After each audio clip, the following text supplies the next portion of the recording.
Shopping is hard, right? But there's a better way. Stitch Fix online personal styling makes it easy. I just give my stylist my size, style, and budget preferences. I order boxes when I want and how I want. No subscription required. And she sends just for me pieces. Plus outfit recommendations and styling tips. I keep what I love and send back the rest. It's so easy. Personal styling for everyone. Get started today at stitchfix.com/Spotify. That's stitchfix.com/Spotify. A las 3:36 de la mañana del miércoles 7 de febrero de 1985, la policía de Essex recibió una llamada. Es Jeremy Bamber diciendo que su padre Neville le ha llamado por teléfono, ya que su hermana Sheila se ha vuelto loca y tiene un rifle. Después ha colgado bruscamente. Cuando la policía y el mismo Jeremy acuden a la granja White House y descubren la macabra escena, se ponen en marcha unos acontecimientos que mantendrán dividido al Reino Unido durante décadas.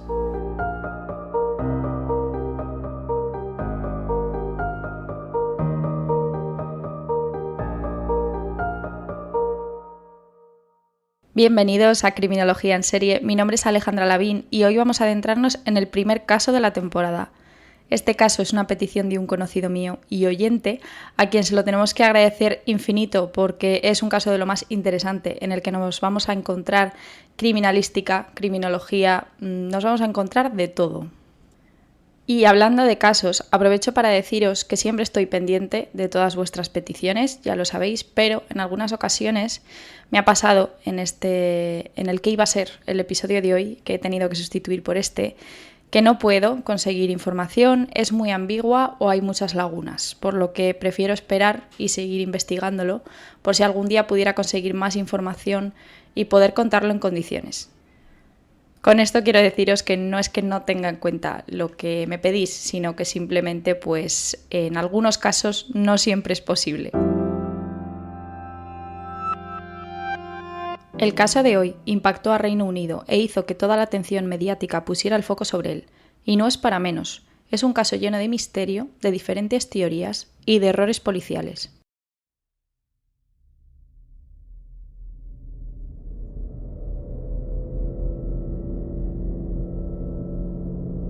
June Speakman y Neville Bamber se casan en 1949 y se mudan a la granja White House, en Essex.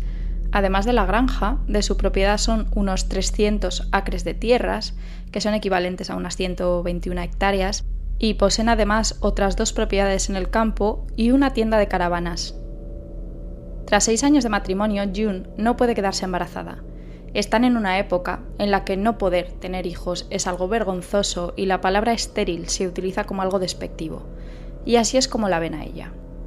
Esta es la causa de su primera crisis nerviosa, en la década de los 50. Es diagnosticada con depresión psicótica. Altera la realidad malinterpretando y reforzando creencias delirantes entre el bien y el mal. Estas creencias delirantes provienen de la religión.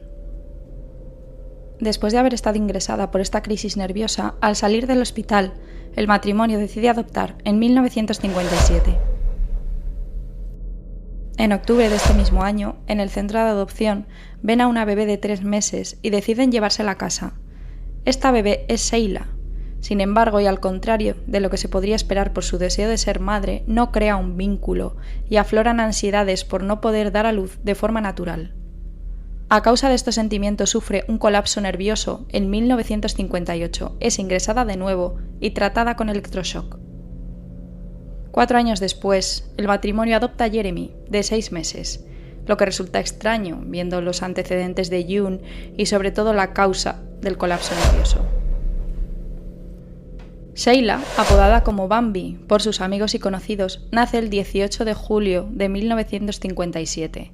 Su madre biológica tiene 18 años cuando se queda embarazada y es hija del capellán principal del arzobispo de Canterbury, por lo que es presionada a entregar a la niña en adopción. En octubre de 1957, como hemos dicho, el matrimonio Bamber adopta a Sheila.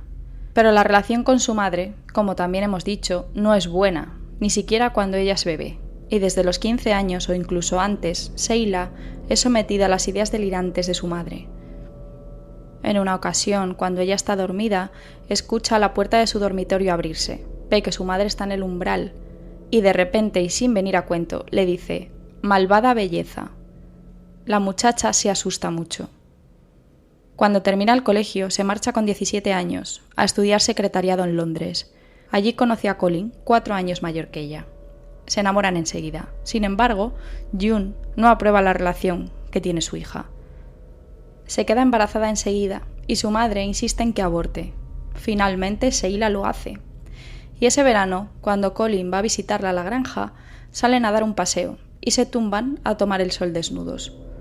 Cuando June les ve, se escandaliza y en la discusión con su hija la llama hija del diablo. Aquí la relación entre madre e hija se resquebraja aún más. Después de este verano sigue con su curso en Londres y también trabaja brevemente como modelo. Ya os compartiré una foto, era una mujer realmente guapa. En verano de 1977 se queda embarazada de nuevo. June y Neville esta vez se lo toman de otra manera y les dicen que si se casan les compran un piso en Londres y eso hacen. Sin embargo, sufre un aborto natural al 6º mes. Sheila muestra comportamientos violentos con Colin. En su 21 cumpleaños atraviesa un cristal con el puño debido a que le ve hablando con otra mujer. Cuando discuten, además, le tira cosas y a veces le pega. Aún así, se vuelve a quedar embarazada de nuevo y por fin, el 22 de junio de 1979, da a luz a 2 gemelos, Nicholas y Daniel. Pero no es oro todo lo que reluce. Colin parece ser que se ha cansado de la difícil vida con Sheila y la abandona en los últimos meses de embarazo. Ha estado viendo a otra mujer con la que tiene una relación seria y de la que está enamorado. Sheila y Colin se separan en mayo de 1982, pero él la ayuda económicamente y con los niños. Independientemente de lo que ha pasado entre ellos, es un buen padre y ayuda a Sheila en todo lo que puede. En 1983, Sheila va al psiquiatra, el mismo que ha estado tratando a su madre, y es ingresada y diagnosticada con esquizofrenia. Y aunque habla de suicidio, su psiquiatra no cree que haya riesgo de ello. Tiene delirios, en los que en ocasiones cree que es la Virgen María, otras cree que es Juana de Arco. Siempre piensa que son personajes religiosos los que habitan dentro de ella. También está obsesionada con que el diablo la ha poseído y a causa de esto cree que es capaz de proyectar el mal sobre sus propios hijos y convertirlos en malvados. Dice que es capaz de asesinarlos y que ellos tratan de seducirla. Los llama hijos del diablo, frase que su madre ya ha utilizado para referirse a ella. Sheila no tiene una buena relación con sus padres, pero en especial con su madre. Jeremy nace el 13 de enero de 1961. Es hijo de una estudiante de partería que se queda embarazada de un sargento del ejército casado, por lo que deciden dar al bebé en adopción a las 6 semanas. Los Bamber le adoptan con 6 meses, cuando Sheila ya cuenta con 4 años de edad. La mayor parte de la adolescencia la pasa en un internado. Lo pasa muy mal. Le acosan los otros niños por ser adoptado, y él cada vez ve más claro que la adopción es de conveniencia, que sus padres han querido quitárselo de encima. Después del internado entra en la universidad y cuando la termina, Neville le paga un viaje a Australia, desde donde viajaría después a Nueva Zelanda. Es feliz, yendo de fiesta en fiesta, y no quiere volver a Inglaterra. Es un joven muy elegante, muy divertido y con mucha personalidad. Su padre en una ocasión le envía $5.000 para un curso de buceo, pero no lo utiliza, ni mucho menos para este propósito. Conoce un día a un traficante de drogas en una de sus tantas fiestas. Invierte los $5.000 en un negocio de estupefacientes y lo pierde todo. En 1982 regresa a Inglaterra para trabajar en la granja. Se va a vivir a una casa en Head Street, en Goldhanger, a 5 kilómetros de la granja White House. Pero esto es un medio para un fin, odia trabajar allí y esto produce mucha tensión entre él y su padre. Está claro que tanto para Sheila como para Jeremy la vida en la granja no es su estilo de vida ideal y se alejan bastante de lo que sus padres tienen pensado para ellos. La salud mental de Sheila se deteriora aún más y en marzo de 1985 es ingresada de nuevo tras un episodio psicótico, por lo que los gemelos se van a vivir con su padre la mayor parte del tiempo. Aún así, Sheila, cuando sale del psiquiátrico, de vez en cuando se queda con los niños, y el 4 de agosto de este mismo año, Colin acerca a Sheila y a los gemelos a la granja para pasar allí unos días con sus abuelos y su tío. 2 días después, se encuentra toda la familia al completo en White House. Jeremy cree escuchar unos conejos fuera, por lo que coge un rifle del 22 y lo carga, pero finalmente no sale, debido a que hay una conversación bastante seria que se está llevando a cabo en la familia, y lo deja apoyado en la mesa de la cocina, junto con un cargador y una caja de munición. La conversación trata sobre que Neville y June están muy preocupados por sus nietos y por su hija, y hablan a Sheila de buscar alternativas para los tres, de buscar una casa de acogida para los gemelos, aunque no se entiende porque ellos ya están viviendo con su padre, pero bueno, y de que Sheila debería mudarse a la granja para estar cerca de su familia. Jeremy habla en 2010 en una entrevista sobre esta discusión. A mamá y papá les preocupaba que Sheila estuviera aislada en Londres y pensaban que debía vivir cerca de casa con nosotros, pero Sheila no reaccionó. Creo que no se encontraba bien. No dijo gran cosa. Eran solo mamá y papá tratando de darle ideas. El matrimonio vecino ha estado haciendo una bicicleta para los gemelos y sobre las 8 de la tarde la mujer llama a Neville y le dice que ya está lista y que se la puede llevar. Neville la contesta muy bruscamente, de manera muy grosera. Está muy raro. Le dice que ya irá él. Ella piensa que ocurre algo. Es posible que los Bamber estén discutiendo por querer apartar a Sheila de los niños. A las 9:30, Jeremy se marcha. A las 3:36 de la noche, la policía recibe una llamada por parte de Jeremy Bamber, diciendo que ha ocurrido algo en la granja White House. El inspector de guardia ordena a una patrulla ir a inspeccionar y evaluar la situación. Se deben encontrar allí, en la granja, con Jeremy. Su padre le ha llamado y le ha dicho que su hermana Sheila tenía un arma y que se había vuelto loca. Luego había colgado el teléfono. Los policías preguntan a Jeremy si es probable que su hermana haya perdido el control y él contesta, sí, estaba chiflada. El policía le pregunta qué quiere decir con eso, y Jeremy contesta que su hermana estaba bajo tratamiento psiquiátrico, que estaba medicada y que podía hacer cualquier cosa. Debido a estas palabras de Jeremy, y de que es de suponer que Sheila esté armada dentro de la casa, el policía decide llamar a la asistencia armada antes de entrar. Observan mientras tanto que no se escucha ni un solo ruido dentro de la casa y que las luces están encendidas, cosa que según Jeremy a esa hora no es para nada habitual. La asistencia armada entra en la granja a las 7:54 de la mañana, usando un mazo para romper la puerta trasera, ya que había sido cerrada por dentro, y de hecho la llave todavía se encuentra en la cerradura.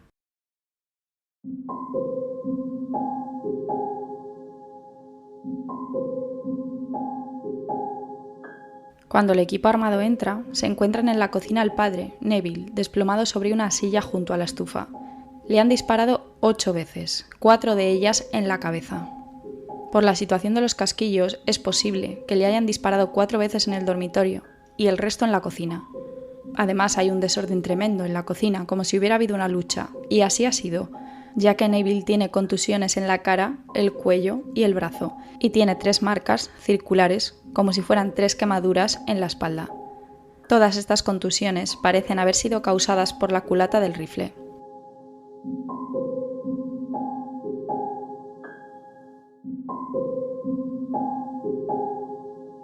El equipo sube a la planta superior. Entran en la habitación de los gemelos y se encuentran con que cada uno de ellos está en su cama y con varios disparos en la cabeza. Daniel tiene 5 heridas de bala y Nicholas 3. Parece que los disparos han sido muy seguidos y han muerto mientras dormían.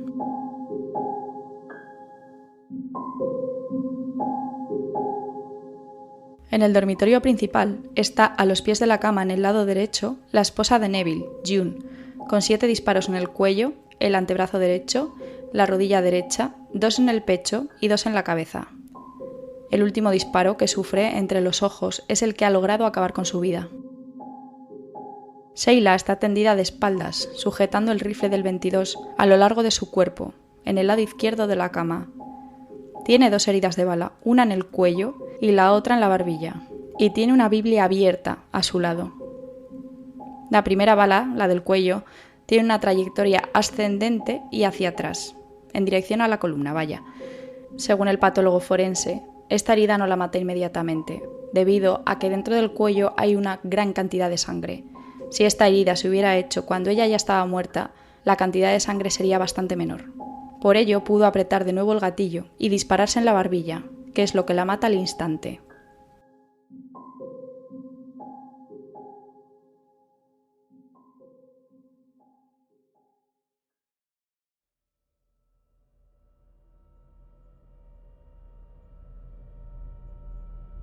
Jeremy, el único superviviente de la familia, dirá años después: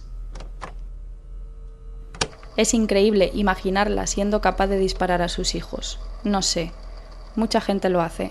Es una actitud altruista.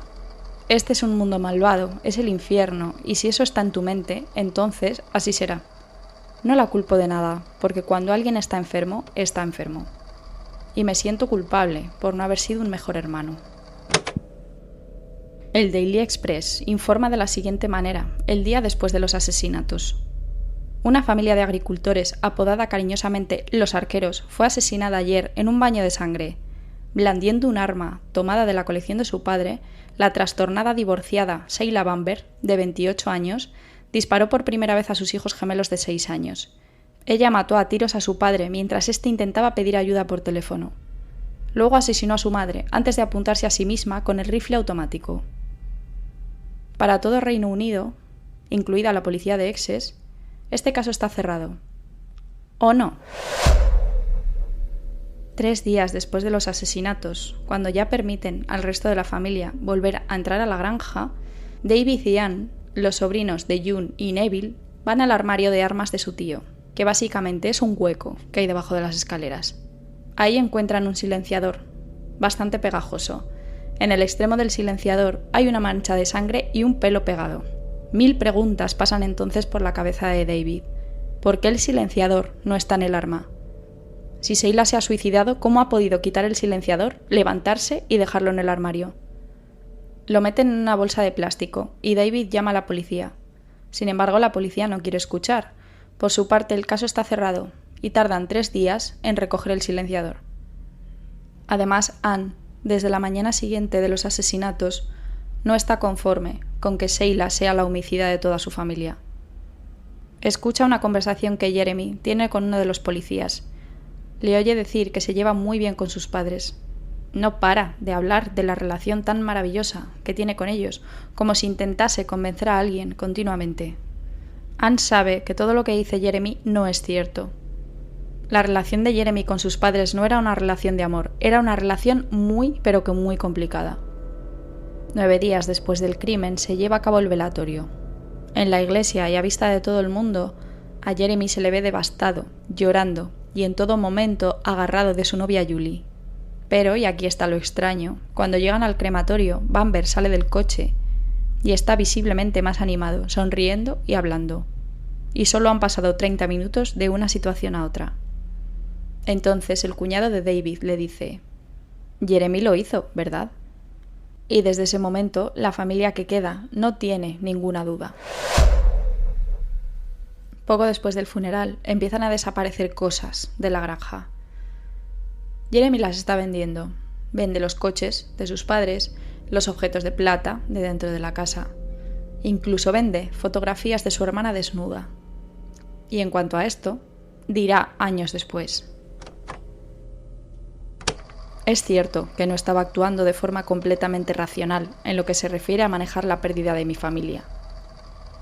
Y sé que en compañía de algunos amigos estaba invitando a algunas comidas y bebidas de más y cosas por el estilo. Pero era porque deseaba sentirme querido. Jeremy y su novia Julie tienen una relación muy feliz, tienen incluso planes de boda. Pero después del entierro, un mes después de los asesinatos, las cosas cambian. Julie se entera de que Jeremy le es infiel. Ya con la relación rota, se planta en comisaría y empieza a hablar. En ese momento todo el mundo piensa: ¿es una venganza? Ella dice que Jeremy ha planeado matar a toda su familia, con motivo de heredar la fortuna familiar. También que ha robado en la tienda de caravanas, y que consume y trafica con marihuana. Lo de la tienda de caravanas es completamente cierto. 5 meses antes habían robado en el negocio de caravanas de los Bamber, y de hecho Julie le ayuda a Jeremy a perpetrar este robo. Jeremy esa noche convenció a su padre de que no guardase el dinero en la caja fuerte, y logran robar 980 libras.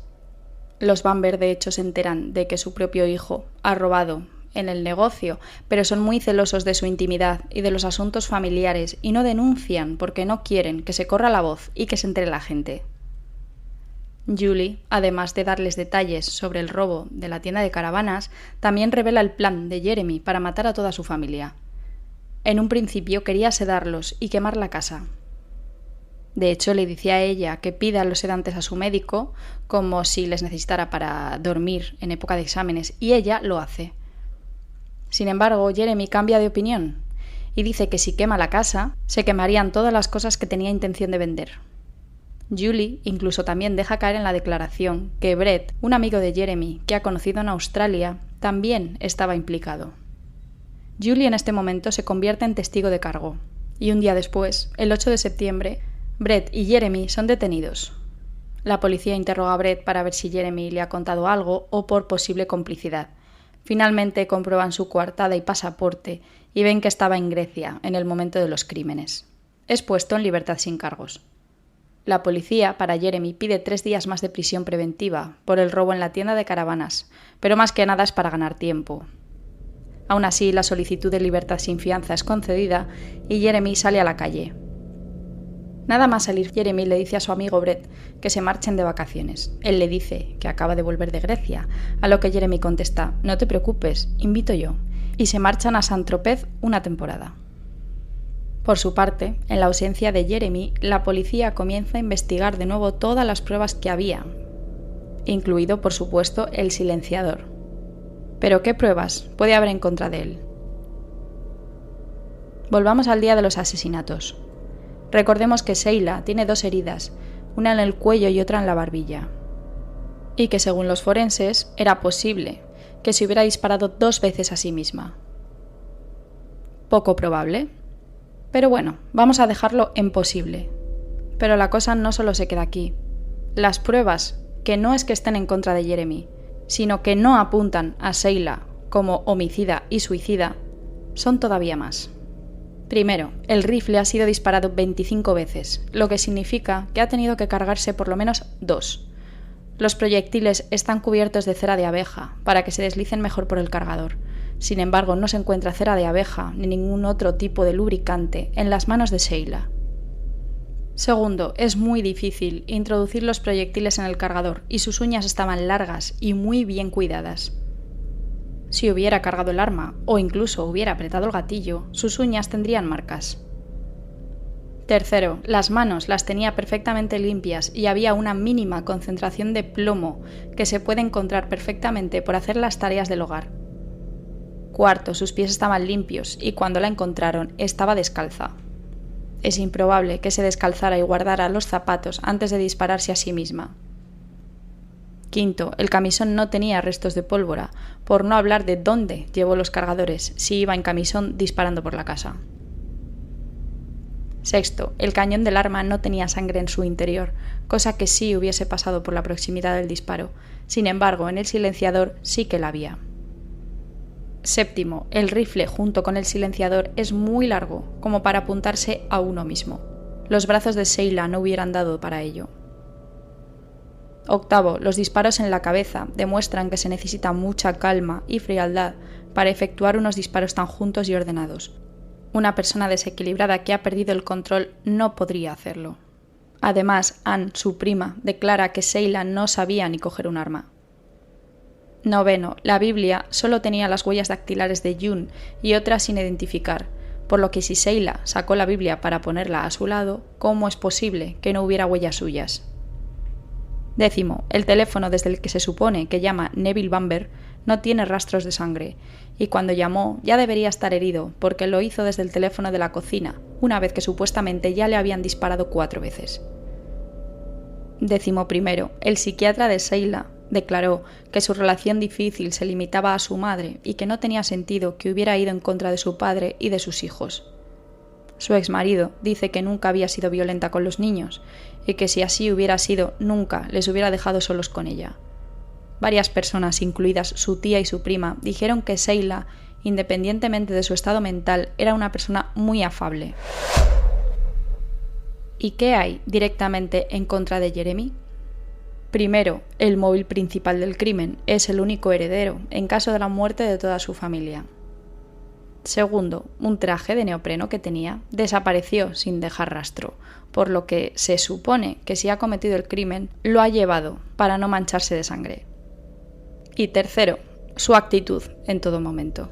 Las mentiras sobre que se llevaba bien con sus padres, su actitud en el crematorio, su actitud vendiendo todas las cosas de su familia, el que hace referencia a los policías cuando estaban esperando fuera de la casa a que ese mismo año se iba a comprar un Porsche. Y un policía hace referencia a que le llamó mucho la atención y que estaba fuera de lugar en lo que a su experiencia se refería, era que cuando le dieron la noticia de la muerte de toda su familia, se derrumbó en el momento, cuando lo normal es que una persona se quede en shock o conmocionada y pasen horas hasta el momento en el que les empieza a afectar. Y aquí viene la reconstrucción en el caso de que Jeremy sea culpable. El coche de Jeremy durante los crímenes no está en la casa. Esto dicho por los vecinos, claro, por lo que la teoría es que coge una bicicleta de su madre y va desde su casa a la granja, que recordemos están separadas por unos 5 kilómetros, aunque es posible que vaya por una ruta que hay a lo largo del malecón más larga pero más discreta, por la que puede llegar en unos 16 o 17 minutos. Entra en la casa por la ventana de la cocina, coge el arma que recordemos que él mismo ha dejado apoyada en la mesa de la cocina cuando iba a matar conejos, mata a su familia y se hace a sí mismo una llamada desde la granja a su casa para que quede registrada y cuando termina vuelve a saltar por la ventana de la cocina. Coge la bici y vuelve a su casa. Y cuando llega llama a la policía. Esto se supone que puede haber ocurrido en un marco cronológico de 10 de la noche a 3 de la mañana. Y con todo lo que os he contado, casi 2 meses después de los asesinatos, ya hay pruebas suficientes para detener a Jeremy, y le detienen en el puerto, nada más llegar de Saint-Tropez. Su reacción es increíble, totalmente seguro de sí mismo y sonriendo a las cámaras. El 7 de mayo de 1986 se leen los cargos contra él en Chelmsford. No hay solicitud de fianza y vuelve a la prisión de Norwich. A todo el mundo le parece que mi defensa es inverosímil, y me resulta extraño. Sheila era capaz, como esquizofrénica, de hacer algo tan horrible. Entonces no lo sabía, pero ahora sí lo sé. La esquizofrenia y fumar cannabis no van bien. Tiende a provocar episodios esquizofrénicos. Esto lo dice porque unos días antes había estado fumando cannabis con su hermana en una fiesta. Cosa que debe ser cierta, ya que la orina que se extrae de Sheila en el momento de la autopsia determina que efectivamente ha fumado cannabis. ¿Es posible que todo esto ya lo tuviera pensado? El 2 de octubre de 1986 comienza en Chelmsford el juicio contra Jeremy. La declaración de Julie, su novia, es fundamental debido a que no hay pruebas físicas en la casa en contra de Jeremy. Julie declara que su exnovio le dijo que tenía pensado matar a su familia y que podía cometer el crimen perfecto, culpando a su hermana Sheila. Dijo que su padre ya era mayor y que su madre estaba loca, al igual que su hermana, y que los niños estaban mentalmente desequilibrados.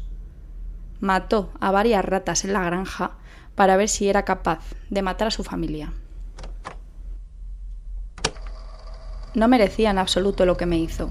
Nunca debería haber ido a la policía, pero no era consciente de lo que hacía. No se dio cuenta de las consecuencias de preferir una acusación como esa y que la bola empezara a rodar. También declara la secretaria de la granja de los Bamber. Declara que después de los asesinatos, Jeremy va a la oficina y empieza a enumerar los cambios que va a hacer de una forma muy arrogante. Ya es el jefe. Está sustituyendo a su padre. El 28 de octubre de 1986 se emite el veredicto. Hay una mayoría de 10 contra 2 y Jeremy es declarado culpable de los 5 asesinatos. Si un miembro más le hubiera declarado inocente, hubiera salido en libertad. Es condenado a una pena no inferior a 25 años. En noviembre de 1986, Jeremy solicita una apelación argumentando que el juez le había tachado de culpable en cuanto le vio y que por eso había dirigido mal al jurado. Es rechazada 2 años después, en 1988. y en 1989 se deniega una nueva solicitud de apelación. Pero este caso aún puede dar otro giro más. Debido a que el juez de primera instancia criticó la actuación policial con los crímenes, la policía de Essex llevó a cabo una investigación interna, por lo que Jeremy presenta una denuncia formal que es investigada por la policía de Londres en 1991. Se descubre nuevo material y con él Jeremy solicita al ministro del Interior en 1993 una solicitud de remisión al Tribunal de Apelaciones. ¿Y cuáles pudieron ser estas anomalías en la investigación? Primero, no se tomaron las huellas dactilares de Jeremy hasta 11 semanas después del asesinato. Segundo, el rifle se recogió sin guantes. Tercero, no se encontró el silenciador en el momento y cuando lo encuentra David no se le hace caso hasta 3 días después que la policía fue a recogerlo. Quinto, no se preservó la escena del crimen de manera correcta. Incluso se dice que la policía movió las cosas para poder moverse por la casa. Sexto, dar por hecho que Sheila fuera la asesina y entregar los cuerpos a la familia una semana después de los crímenes para que los incinerasen o enterrasen. Y séptimo, discrepancias entre los diarios de la policía y las fotos de la escena del crimen. Visto lo visto, es posible que hubiera más errores todavía en la investigación de la policía de Essex, pero esto es lo que he podido recopilar y hasta aquí puedo leer. Jeremy cree que la policía conspiró para incriminarle, para encubrir los errores que se cometieron en la investigación. Una de las teorías que defienden que Jeremy es inocente es que no tiene sentido planear todo meticulosamente para luego dejarse el silenciador en casa. Pero mi pregunta es, si estaba amañado el caso, la policía tuvo que dejar el silenciador el mismo día de los crímenes en el armario. ¿Cómo iban a saber que iban a tener que amañar el caso por los errores que iban a cometer en un futuro? En 1997, el Ministerio del Interior pasa el caso de Jeremy a la Comisión de Revisión de Casos Penales, la cual acaba de crearse recientemente para revisar presuntos errores judiciales. Y el 13 de marzo de 2001, la Comisión de Revisión de Casos Penales decide que el caso pase a la Corte de Apelación, debido a que se puede hacer pruebas de ADN del silenciador, ya que en la época no se podía hacer pruebas de ADN más que saber el grupo sanguíneo que por otra parte coincidió con el de Sheila, aunque esto ahora mismo no es muy determinante que se diga. Pues bien, las pruebas de ADN del silenciador resultan no ser determinantes. Así que no hay pruebas que demuestren que el silenciador estuvo en el arma. Sin embargo, en su momento, ya se mostró preocupación por una posible contaminación en el juicio en 1986. El silenciador pasó de mano en mano, testigos, policía, jurado. Otro error más, obviamente. La prueba del silenciador, de ser posiblemente la prueba más importante y valiosa, pasa a ser una prueba totalmente inútil. El 17 de octubre de 2002, la Corte de Apelación dice que cuanto más examinan las pruebas, más de acuerdo están con el jurado de 1986. Además, vuelven a repetir el móvil del crimen. Jeremy tenía un móvil de 435.000 libras de patrimonio. Y vuelven a salir pruebas que pueden estar en contra de Jeremy, como por ejemplo que el padre tenía signos de lucha muy graves y Sheila no. Era un hombre de 1,93 de alto. Y era improbable que Sheila hubiera podido someterle de tal manera y haberle dado tal paliza, aunque se hubiera ayudado del rifle.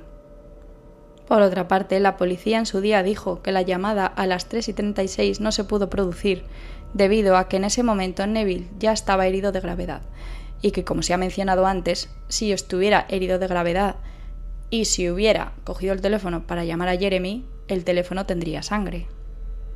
Y hay otra prueba un poco rara, pero que aporta la defensa y que es una posible vía de escape para Jeremy.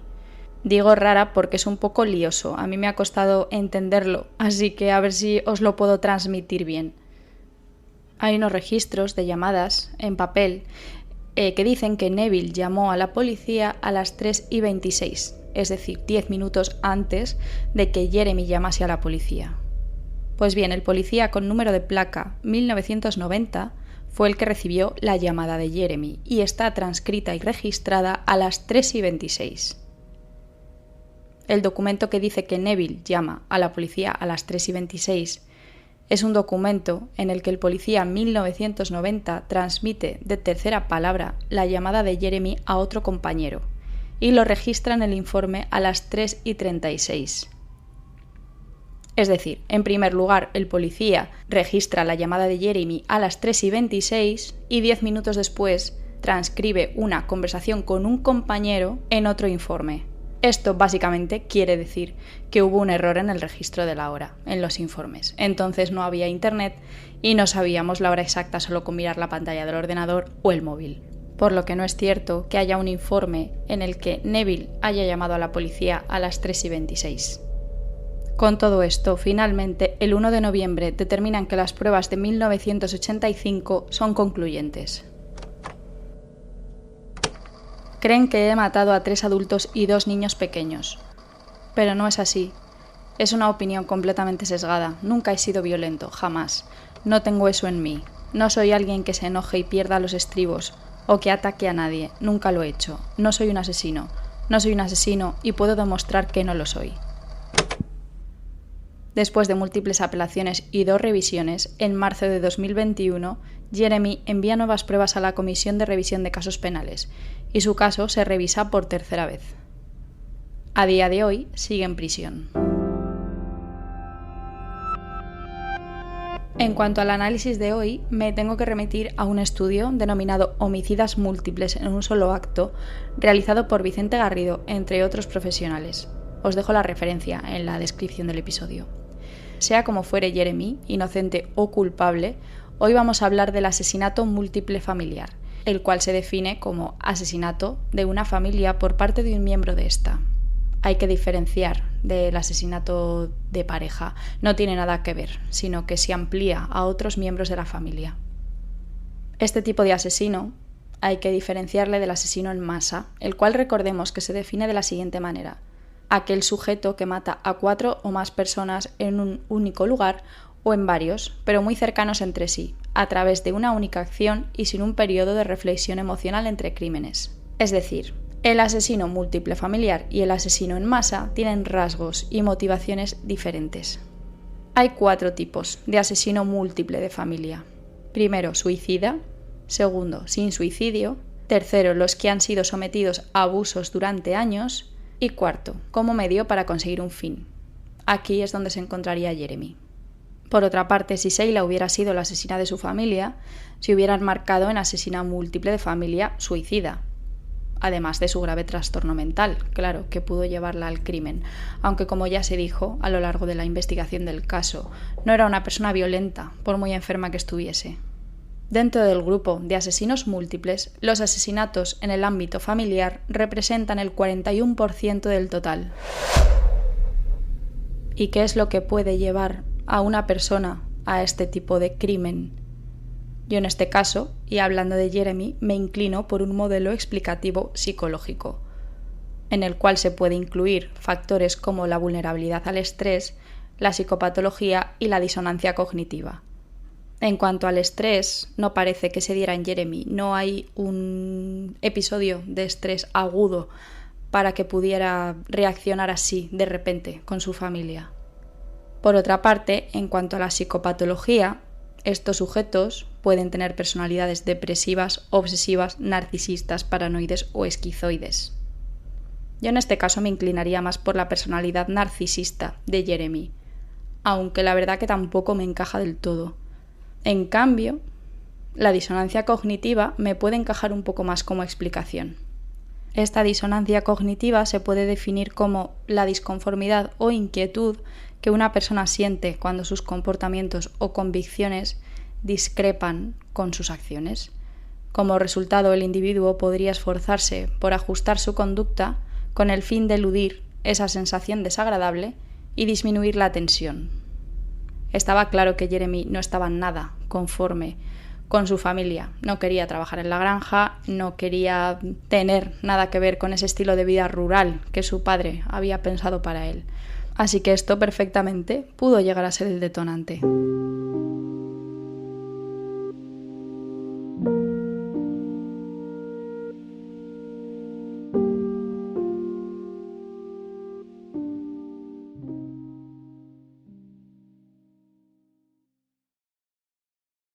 Y esta es la triste historia de la familia Bamber, historia que terminó trágicamente por culpa de una enfermedad mental muy grave.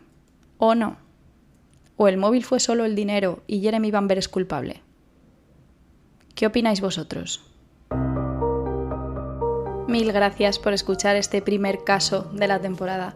Espero que os haya gustado y espero vuestros comentarios en Spotify, iVoox y Twitter, donde como siempre subiré fotos y curiosidades a lo largo de la semana. Deciros que aparte de iVoox y Spotify, estoy disponible en Podimo, Apple Podcast, Amazon Music y Google Podcast. Recordaros que estoy también en criminologiaenserie.com y que ahí podéis encontrar mis artículos y posts sobre criminología. Soy Alejandra Lavín, esto es Criminología en Serie y os espero de nuevo la semana que viene.